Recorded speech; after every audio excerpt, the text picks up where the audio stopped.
L'auteur de ce livre, l'auteur de ce livre, c'est le bien-aimé frère de Ben Franke.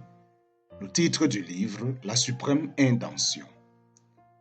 Nous ne sommes pas au chapitre 26, nous sommes au chapitre 25. C'était juste une erreur de parler du chapitre 26. Chapitre 25, petit 3. Chapitre 25, petit 3. Il n'est ni État, ni dictateur, ni Parlement qui puisse nous les enlever, excepté avec la permission de Dieu, comme punition pour usage abusif. D'autre part, s'il est vrai que les droits sont accordés par l'État, alors l'État peut aussi les retirer. Dans la Constitution soviétique, il faut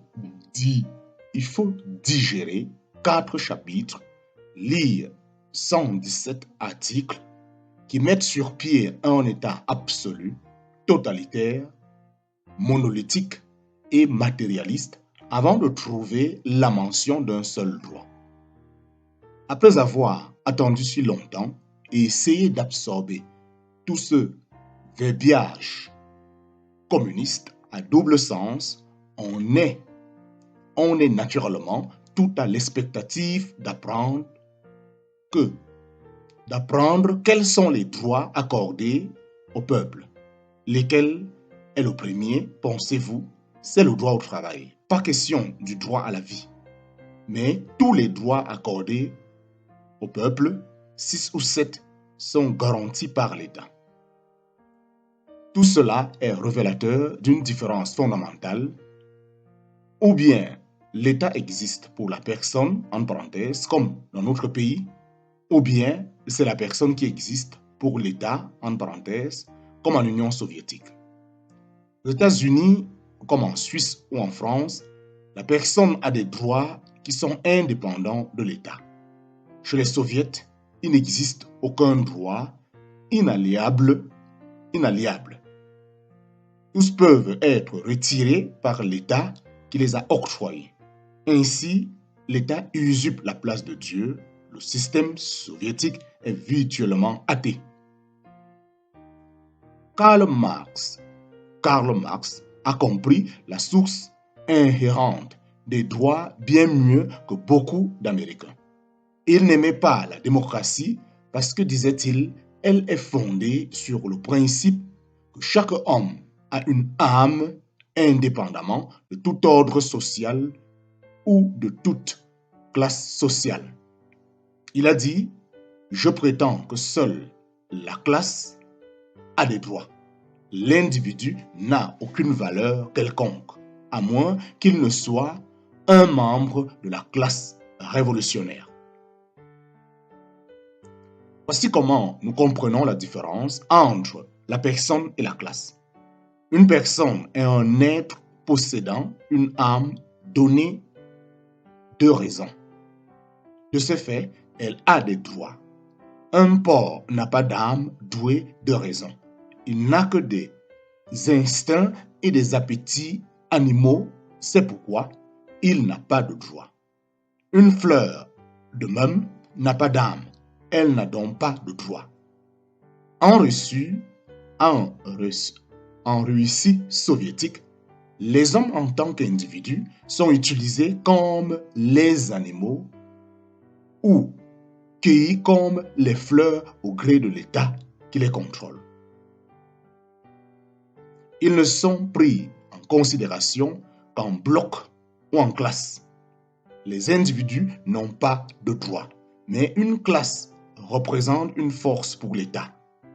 On peut par conséquent lui octroyer des droits. Conception fondamentale de divers gouvernements.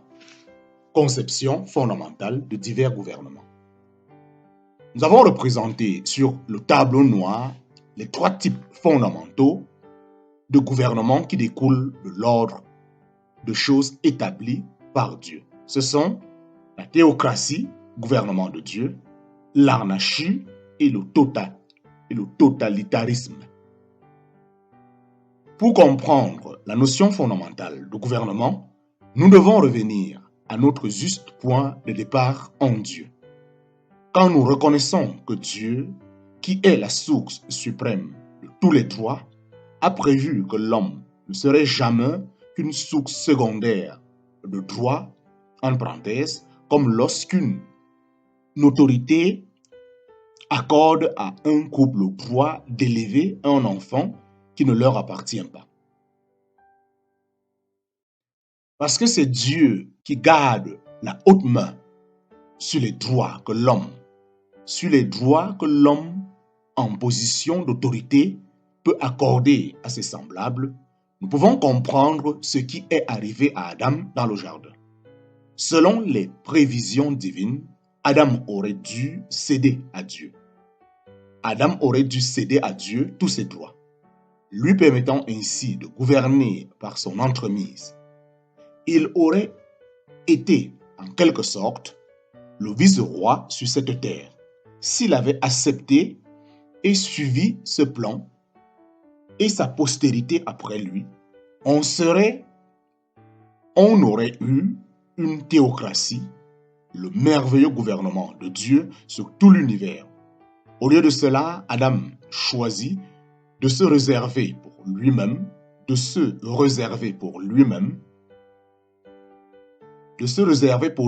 l'exercice de ses droits. Sollicité par son appétit, au propre et au figuré, il entra dans une voie de gouvernement personnel, indépendant, qui, en fait, déboucha sur l'anarchie. Il voulait être un Dieu, exerçant ses propres droits, libre de faire ce qui paraissait bien à ses yeux. C'est là par essence l'esprit de l'anarchie qui s'est emparé des cœurs rebelles depuis la chute. Il voulut être un Dieu exerçant ses propres droits, libre de faire ce qui paraissait bien à ses yeux.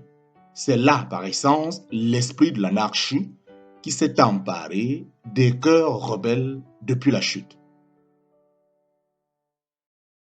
Comme nous l'avons déjà vu, l'état de neutralité en matière de gouvernement n'est qu'un état transitoire.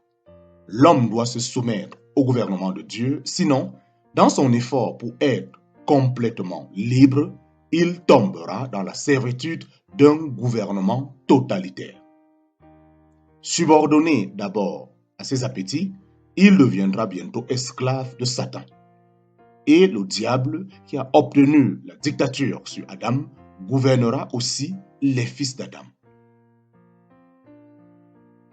Si nous sommes assez honnêtes pour regarder en face toutes les implications de ce principe, nous verrons que la démocratie ne peut rendre ce qu'on en attend que si les hommes choisissent délibérément Dieu comme celui qui les gouvernera individuellement et se soumettront à lui avec tous leurs droits.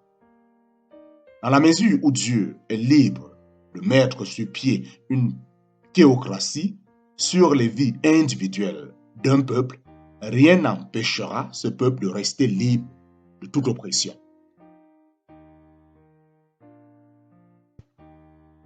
Voyons un peu maintenant ce qui est arrivé à notre démocratie.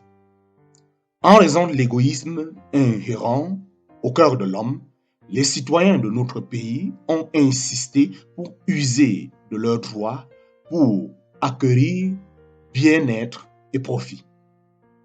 Les morts spirituels ne vivent que pour leur appétit.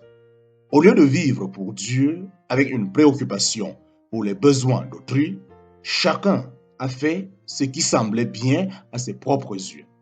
Le résultat, c'est que la ligne de conduite du gouvernement ces dernières années a été d'intervenir pour réprimer les tendances égoïstes. Constitutionnellement, le peuple n'a pas donné au gouvernement le droit de prendre de telles initiatives. C'est le gouvernement qui a usurpé des pouvoirs plus étendus pour agir en faveur de ce qu'il appelle l'intérêt de tous. La puissance de la classe a été découverte et exploitée et la tendance actuelle vers une société d'abondance porte en elle les gènes inhérents au totalitarisme.